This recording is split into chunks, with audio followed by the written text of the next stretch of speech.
Sunny Dora warom enso kate na Sunny dia ne komanie wonum se Sunny yakwa Worldcup no ane abisa Sunny se ajay na yakwa Worldcup no players ade koya ye free say na niam ko na Sunny se ha yanka fancho biasa Queiroz no aye coach adema Ghana no Matthias ade ano boy oduboy eno no timi isu ya na isu no se kana ebia owo kudus bia anaka bibi besesa na oni kudusa oni other players nti jeni ya wana ano ade adma ye tiesema wapanya fan Sunny Dara edutuja.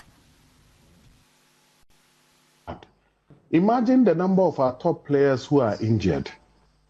Look at Kudus. Look at Jiku, Mohamed Salisu. We have Kofi also on injury, and some other players on injury. So he couldn't have played the way we would perhaps play if we had, for example, Kudus playing. We don't have it. So he played according to our strengths. Honestly, I don't know why some Ghanaians are irked that we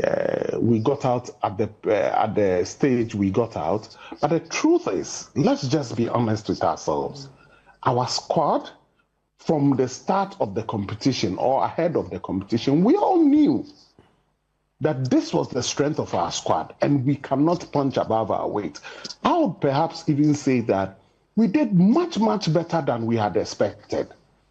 Number one, we won against Panama. Don't send P. Amia Chefanwati, and your bisan is a panisane. Yanya with the Miamisa, Nano, Udi, Komaka, Onion, Panini, Kafude, Koma Church, and Samu Bebre. Now, Adeba, Udi, Okaya, Ghana for Pesomote, Aya, your purchase, I will coma. And I say, purchase, Okroma, and Yaha, and the politicians, Ekuteska, our the next astroturfs, our dwa, women contacting even expertise, women's HR, Tisani, Naka, and Emma, your and also in Queiroz Sunny according to that. Blackstars. Okay. If we are honest with ourselves, we all be saying this thing to attack any political. We should also look at expertise also. A lot of the times you find that government wants to do something. There are a lot of experts in the country, but because of politics, you won't pick the experts. We'll rather pick people from the party. I'm not saying this thing to attack any political party, but to say that, for example, astroturfs are being built all over the place by politicians. Do they even consult the FA and say, if we build these astro pitches, can we use them for league matches? The astroturf in Medina could have been used as a Premier League center if the full measurements are considered. Because they are small. They are small. So you can't use it for proper football. Sunny Dara, one of us to the don't send PM here for you shift attention. No, now you run and some National Sports Authority. Now you need Komoka, Kayania Pena, the day other yaw and Puff Accra, no, and the National Sports Authority Tibrakase. One the Tia, no, Papai, Eddie Komobre, number one. You be sound says, you cast a Worldcup. You better host Worldcup now. I know, sister, they will be cast a Ghanaian team or host Worldcup. I don't disagree with the person, and the business a day, what you say, and so to me at the tray.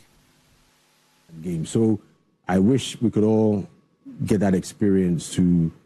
watch, sit and enjoy a World Cup and then think,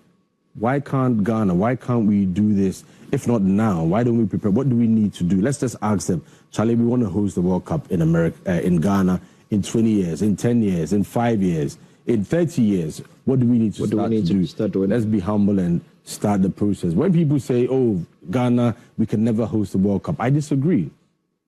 We might be able to do it with our neighbors. We might be able to do Ghana, Nigeria, Ivory Coast. Maybe 4 or 3 countries. We can do it if we decide to put it together. But let's give ourselves time. Morocco. Now, so that my opinion friend Ismail Addo, one of the legend, Edmonds of folk team. Now, Papa is a Ghana League in Ayabono. On said that clinical strike a beer, clinical finish a beer,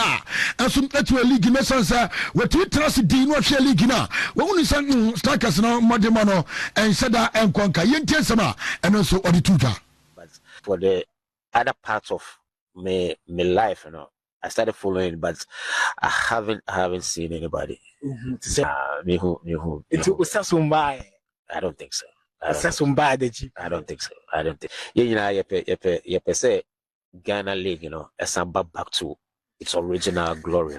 It's if the stars are there, if like there's some kids coming up, we can encourage them, we can push them to be better on the why don't we do that? Because to see like Komo kakra na wapanya finish malado enso dia toja na yenram enso atimo transfers nim kakra bi na poka pomra no fam na nsam na mai ena no pa winim se reporter eba eno se na agimai wono na okochi club fan Vision FC se sia me no kase papa yi woni Vision photo kwanta pai dia tane se ono kas oni club bi anes okochi reporter enso atimaka eno se na kwaku agimai no reporter eba no se study malian enso etwa se mo se ka the said coach po wono nso ababe kochu amo amanto chano so ti okama don sampi amiatie for sak mame Kevin Osasibe na yani komo kakra Osasibe nso so dia no reporter nso etwa kan say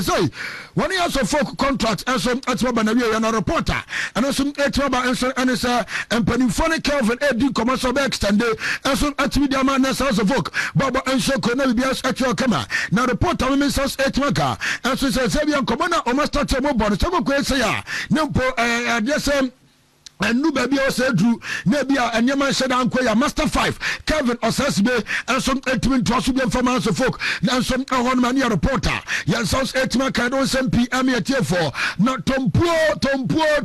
akodai enso say baby abekobia ono so gene home setrame na pa na ono so player ma be United team no reporter me sounds etima kan say Swedo All Blacks wo do mo agim initially I had just said Blackstars team no koi na enso adesa be for se check aketa to mo nton Efoma sans anamediema enso komanton enso ntwa foma no ayakake fon eba so France wo mini Morocco anade ebani enwa France fo wo mu chi Morocco bomu economy no ama Morocco fo ntimi ante game no ama wo mu twen efa wo mu boa na match anu course no penalty edi kan eba mu ewo game no mu kra abranda ya starting game no be 28 minutes no ana penalty eba ya penalty by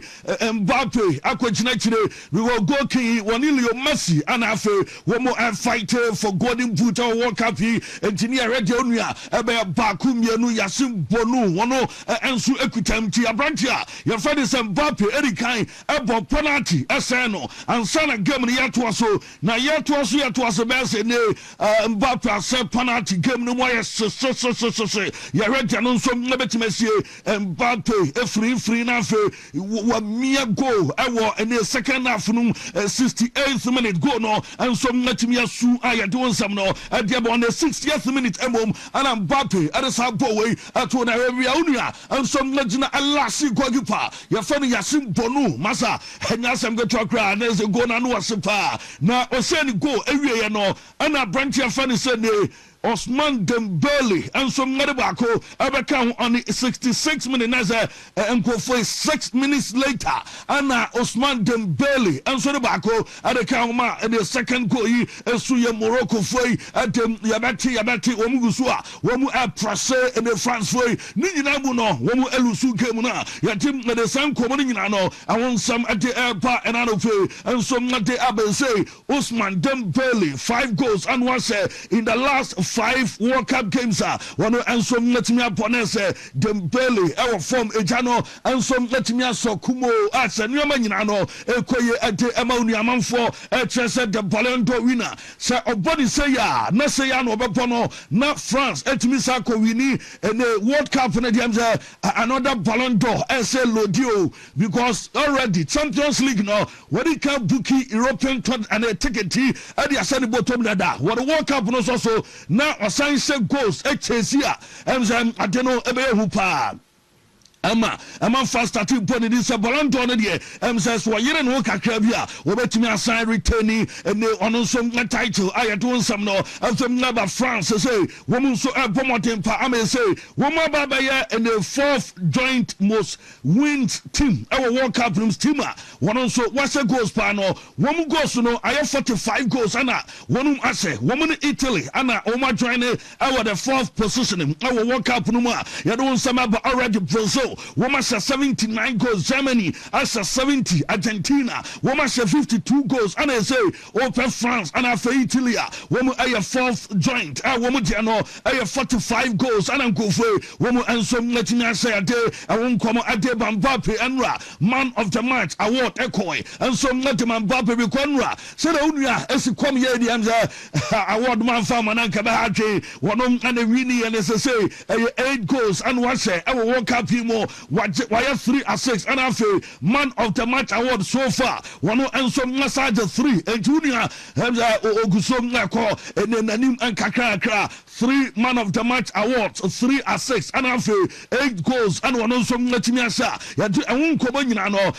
the now says say Madrid players or Muko World Cup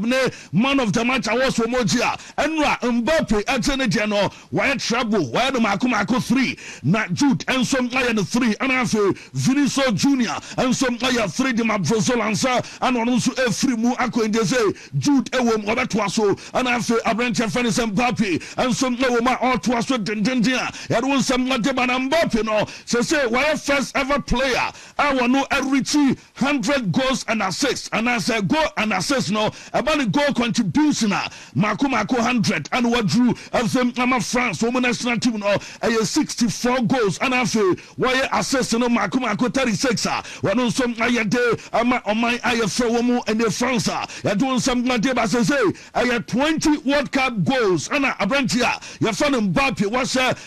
20 career games one our World Cup no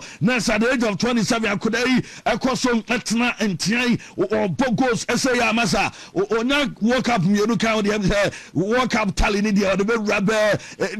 because Jumana no I know I say I just doing some no and some Latemana pay away into my dear so na Anra Yasim Bonu one also more Nanya is Morocco Mubonwa yi am a Duba Mbappe and some Lepanata Unia boy Union so echepa na Yasim Bonu Masa Enra Omufrimu Dianemum almost celebrate goalkeeper and say okay Womua Enra Morocco Montemono na Ewa Soroa Untimi goalkeeper your friend Yasim Bonu and Frimu Maninga Enra Okwampa Eya Jumano Ama Juman Som Lekoye na Wababe goalkeeper was serving 4 penalties our World Cup since 1966 I know a open play and after penalty shootout yebo our World Cup no why no Makumako and 9 and was saving and also the joint most our World Cup since 1966 I know dear for my day doing something I know and some not by a simple and Mbappe you game no Mbappe echo masa and Ogumbappe anyone see and Mbappe and me and say go I'm France woman qualified there and Rankoma Bonidin pa na wabo and a goalkeeper no some nabaso juma and Rayasim Bonu and some ya and the later sitting no Banra Liverpool woman a former coach Jordan Klopp and ye na Enra one also buy ever monitor game in the area no and was ha ya kasa obini Mbappe no when Mbobo and General you yam and a coach no Sonia Pranche woman and some Natuabasa Komua ya do some deba woman top picture all ball and a Pranche Mbappe Abaso and Jordan Klopp free na so ya deba ya day later no I want some deba now him say Mbappe no Enra one Ashraf Hakimi also na down for pa and Ashraf Hakimi and after Ibrahim Diaz crowd them say one na our Madrid one na Enra ye o console wo because mzawa teammates any wo and after Wadam for Prakope, Ashraf Hakimi crowd one no PSG, more boya, and I would jano coin of them never Madrid, a do baby, one na more shopping, more Germania, and Tenra or Consoli mo after say game a panaria, Yatem the one summer day Paninano, a Yama no across the say, what's and then Morocco, as a Morocco for no more luck, our World Cup him recently last year, Womuko semi final, na and France fair and Noki Womu, at Womu film, I said, Womu luck, but woman luck and woman call woman man, woman kosia in a France. Now you bad luck at them a moment because I am back to back and a France way at them a woman as you woman at the woman free move and the Worldcup and woman to me and continue and call woman and also a France way and I have woman doing something in know at them Lebanon Mbappe and woman says Marie Manya do and the manim amo called the Samisa says Belgium and Spain and woman ever bought Mbappe and why now in here Spain and over press out the Lami Yamanum and I say Gavinum Ebesia and Diagro and as a Belgium Lukaku num and I will shed no so no dear baby Oma Duno Omu and mine Omo Mesia Omusemia Yajin say Belgium for and I Spain Dabio was baby Oma Duno a more than part team Bia Uber do a nice on ball or my ready and to play any team and in Koma with that for at them Natuta na France for and Romusha Morocco no would do Paris our France Montensua yes Morocco funny hard Morocco for at as Montenso as and Yama at say now France are shower now would do a dream and after to trust some our Montenso and Tiano Paris I want to Morocco for no say woman France opa enti Jumadianum across we no and after woman and some di and Yamra Sam ewo in Paris and Montenso and no one so I couldn't remember London na enra yawa London and you ran on so massa London sunio at a sene woman tesi Montenso match the Morocco way woman to a mujai na way to way now we are to and we are my custom our Montenso no I am via Morocco way woman aja I confirm cross I don't something you know at the Lami Jama and Spain woman training no massa woman ya bread and go for ya imagine say I had the grand finale here woman ever come until Lami Yama and then the boys no I was training na Luis de la Fuente I coach at Ama Spain woman you know I Jumano Homoya Jumanepa na Omaya very calm I was training na woman Jomo ball no mapia woman ball Jonum and ever ball Romalo Lukaku a team and Womukosia and Jomo prepare very well for game and no air pass into boys and I will show my dem Moon Comonina no and Abadani Olmo Akasa was say on the Worldcup no Ugusom Jumani at the and working and say Okaso on rate itself Obama itself 8/10 until Zambia Obese go our do 1% Abeka na when 9/10 no Ogusu Ejina 8 goals na warese ne and some number banafe and you metima 20 at the Amano one musa say na say no say mo come ni team bang and kamusa because already there before near train say France and Morocco ababo anu so no there team bia suro so be Spain no ukobisa other opponent say munya mun Spain ababa no obesa or divert attention na nyina mu no was team bia ni wa ready and to play against Spain na mum no wo mo de o ma ready and yansama wa dem na to da gafi and so say yam obi ante say one de obesa we ready ebesie na Gavin say ono de one person is the best player ben I bought from wa wunim say who pan was so no on said nim via who Belgium team no mom o bo as a team and na ma do ha na o and direct o mu a e be ha dwen into o mu Spain o mu nyo ma dwen say wo mu ko ene and direct and no ayen koma and no so ngade ba na Gavi say wate our internet is a grand finale no o mu Justin Bieber e be ba na ono enso be perform our the grand finale and we have time show and no baba no so Justin Bieber kra no we obi a openasemo openenum pa na ebe na ni je say ono enso ebe hwe na fe Justin Bieber our picture so na fe Spain ebo final na mo wase enye say Justin Banko say obo wa mo omu Spain for no wo mu adream and so make final and no aye die for no ma table so no wo be say oba ball a rocket goal was the grand finale against one was up Argentina yes Leo Messi and in team no our the grand finale na wa boss a rocket goal no e dey atonet na Leo Messi so be su no no ayen koma e fo no adem na be do something na no and so adem Panama me and Allen Haaland ye ni komo England so aye hu na Allen Haaland so ni Norway foi adwuma mo bo no anu ɔsepa na enra eno musa ne sam mu ko Norway and asamuti news every Norway ba news no aye na tese because emodem mo body anu ɔse o mu ba ye just say mo bona mo say goals ni ade so many years ni be over 20 years nkonya mu yi no sign a city feeling at say and was do nowhere obia ni agem panifo ene nkokora obia I am proud of Ajuma wo mo bo our US here at this World Cup. Can you tell us just how much excitement is there back in Norway at the prospect of playing England in this huge occasion? To win against Brazil and then go and play England in the quarterfinal in the World Cup is quite special. And I think if you watch at the scenes back in Norway, this is not normal for Norway to be. So it's super special. Is all the pressure on England, do you think, because they are seen as favourites? Can you take advantage of that? Yeah, definitely.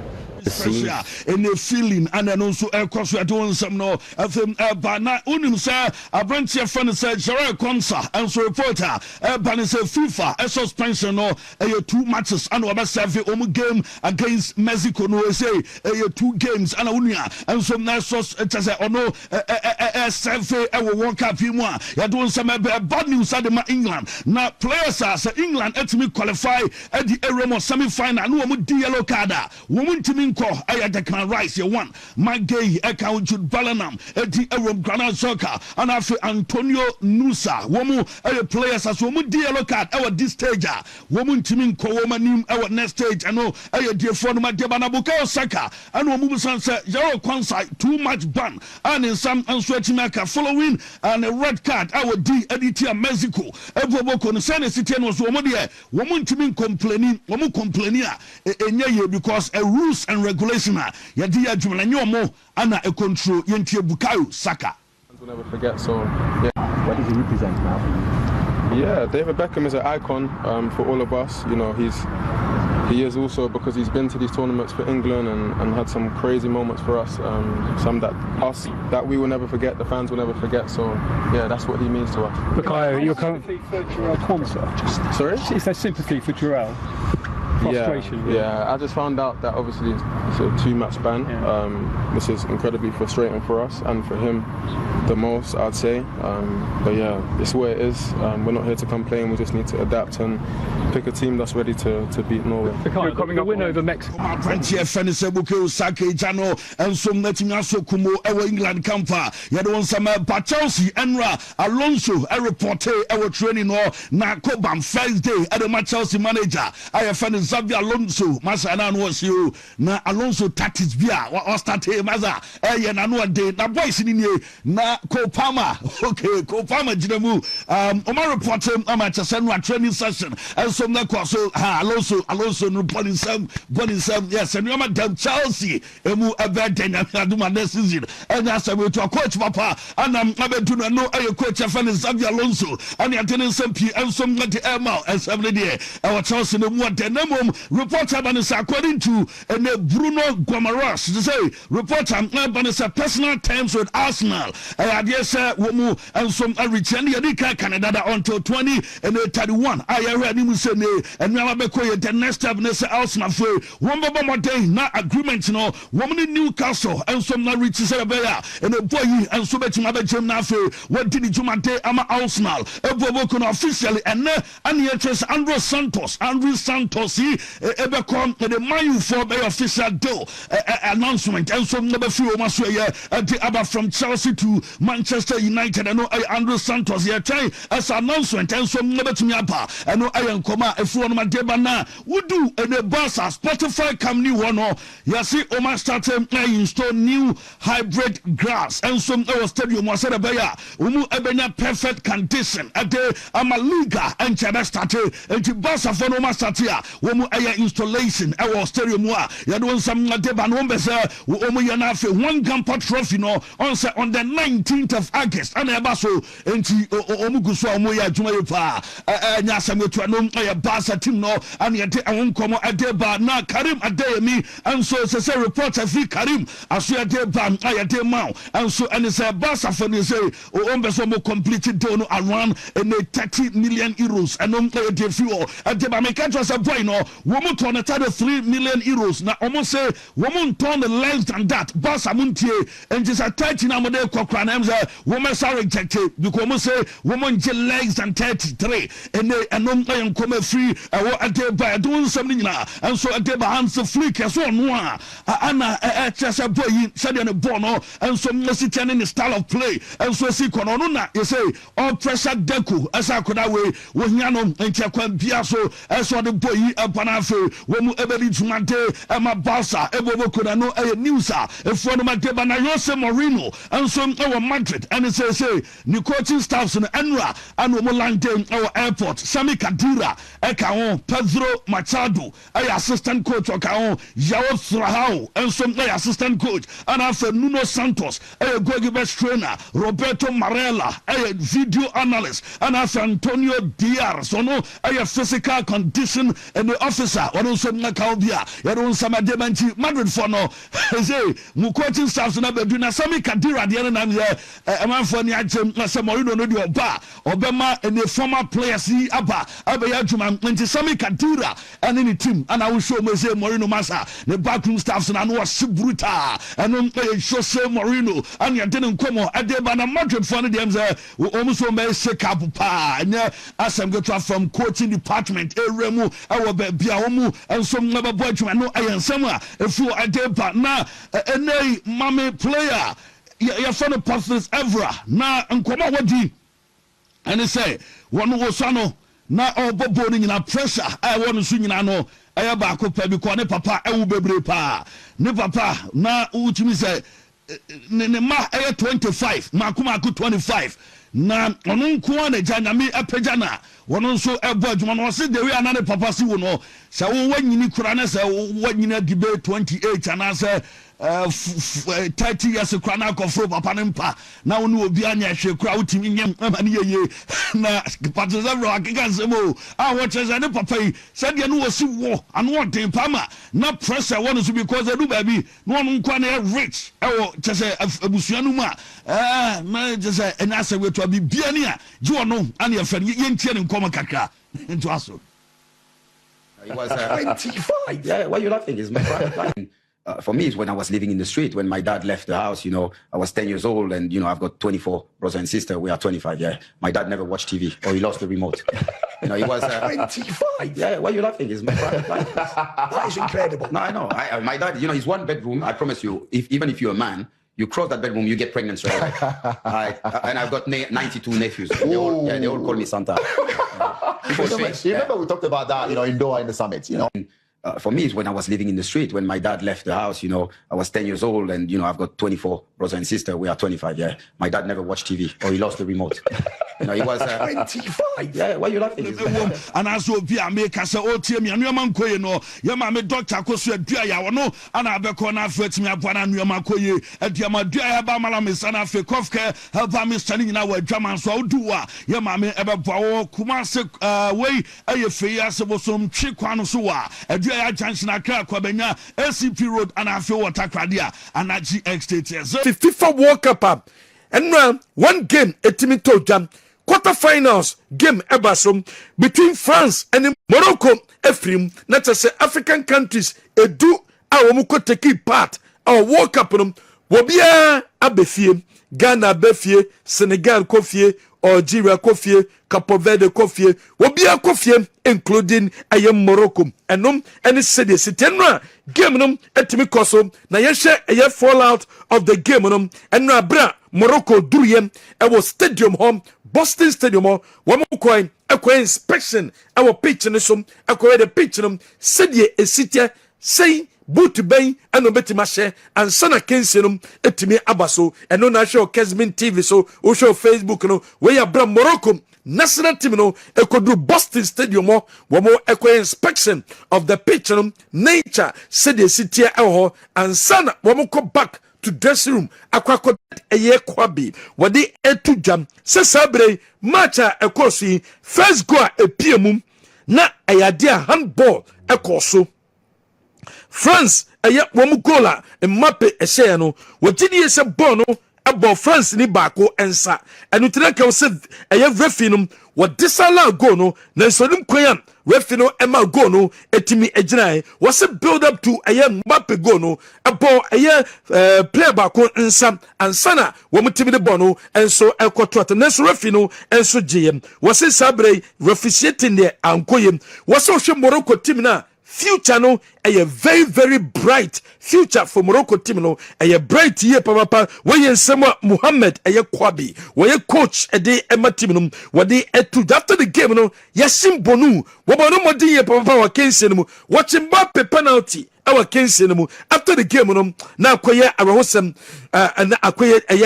esu na osu year papa na so plus of a Morocco ekon chen eko console no said that be wọ́n gidi yẹ sẹ́ mmọ́dúnmọ́ ọ̀nà yẹ simbonu wọ́n bọ́ ẹ̀dí ẹ̀ma Morocco ansana ọmọdé this level no na kyẹ sẹ́ wàyà adìẹ yẹ papapa ẹ̀nso ẹ̀no ẹ̀na ọ̀hwẹ́ ẹ̀wọ̀ Kesbin TV so abirante ẹ̀fẹ́ no Ayob ẹ̀yẹ Buadi wọ́n di 18 years 280 days 18 years 280 days na kyẹ sẹ́ wọ́n na bẹ the second youngest player wetimi abo Worldcup no Worldcup yẹ yẹ boy. Youngest player we see a kind of Worldcup no be a Pele. Na say second youngest player Ayob Buadi wonom na oda Kesbin TV say what the two jam was so regretted that no kwan so betime see a kind e dem 3 countries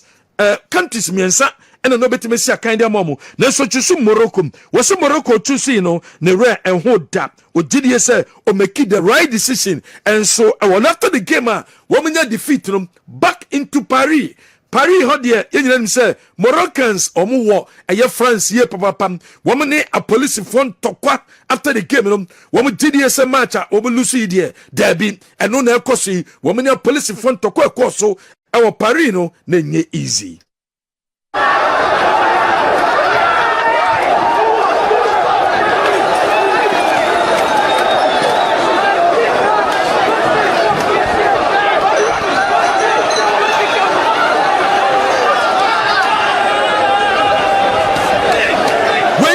City and so our where you Paris home and the Moroccans are more women are police for and so at the tasso home after the game and so then after the game selling so say came in was that kind of a PSG pain was that kind of a PSG Samson and Mbappe sina kind and my PSG pain and unti one of my friends womushai and na Mbappe then call ne papa what they are kimi kwa ne papa so kwachiano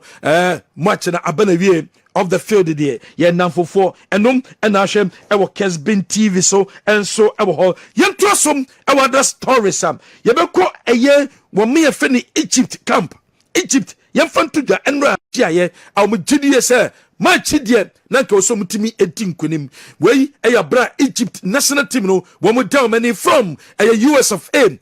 Womu down many from US of A Atlanta no mudio many and so actually Egypt and so our home way and a guard of honor dema place no air hostess no and the pilot na be job bomusem and the team no and so our home and the city abra Egypt womudio many then answer the team no wamba konom dia Mohamed Salah and some of the players womu ko Atlanta krom did djumedie kakra na mu ko krom na nye easy supporters a triba bontain ebehwe players no na nye easy no na hwem ewo Kesbin TV bontain ebehwe players no na nye easy no na hwem ewo Kesbin TV so na Mohamed Salah with the statement about ne kata de aba bontain no wogidi se nyama bebre ekoso a ankoyem Worldcup a wo mo ekoboye nanso so wo mo ye proud wo mo ho sempo no wo mo etimi fa sanyama wo mo nyina na timi abo mo no matimi abedru this level no nigisem and so at the Egypt national team sending so some match across between Anta it's like two brothers, one doesn't want one to win, but it doesn't mean we don't love each other. Yeah, you know, it's like that. When Ghana was playing, Nigerians were waiting for us to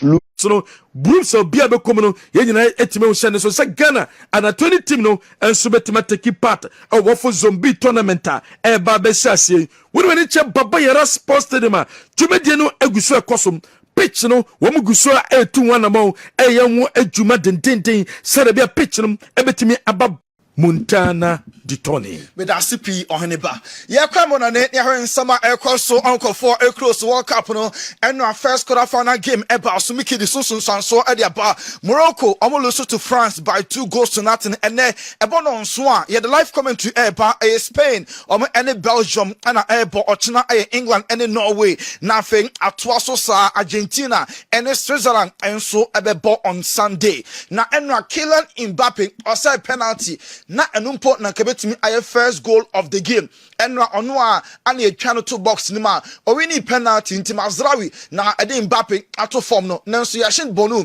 Estevao Kylian Mbappe penalty na Mbappe de atu say na oye very confused because referee eje penalty or handle from catch and say on train VAR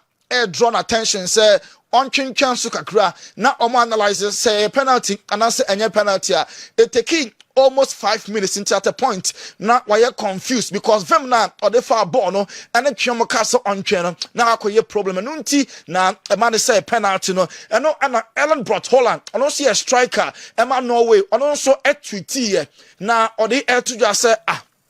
Aden obi anya penalty. Na penalty no be born just a VAR. E man train close to 5 minutes. Who said e ha dwene pa we aye Ellen Haaland ni Twitter or enso e de ba ye finally Mbappe enya ni goal. Na ni 20th goal at the World Cup in his 20th appearance. And I show our Kesben television so all time. Or no, I just a goal behind Messi. Leo Asher 21, Mbappe, our 20 goals, Miroslav Klose were retired. Or share 16 and answer, or share 16 goals and Sana. Or no, and so I retired. Killing at so after MVPs, Ahodo Mensa, France, Iraq, of a man of the match, France, Sweden, MVP. And then Enra, France, Morocco, Kylian Mbappe, na in fact, man of the match will be a ebon about so. Name of the goal or share, call for a blame, Issa Diop, sir, on my Mbappe space to do, or can I bomu, na or send call Bananim, no blockers are short, no, Obia a D, Issa Diop at them. Nano Enra Roy Keane, retired footballer, or see Mbappe, a who defenders, no extra no panty, or more intimate takeno. Obia ekwana so now I am very careful. Mumi entin sama Roy Keane edituja. Also that he could spin him and run behind. So the defenders don't know what to stick or twist. Yeah. Even here you look at the defender going, can you stick your leg up even? But they're half frightened to death of what to do. Because he's made himself smaller, deal. Yeah, of course, which is getting, but you're thinking, yeah, get your leg up to block it. But then you think you put your leg up to block it, he kind of maybe go past you. So players don't know what to do. He's in charge of every situation. Who defenders no almost wrote Thierry Henry so can similar thing. Say Mbappe born there and no shit. Henry. You can't breathe. Ball is coming back. Okay. Yes, Desiree Doué doesn't do enough, but he put his body in. Rabiot put his body in. Desiree Doué put his body in. Then Mbappe can be Mbappe. And you know why?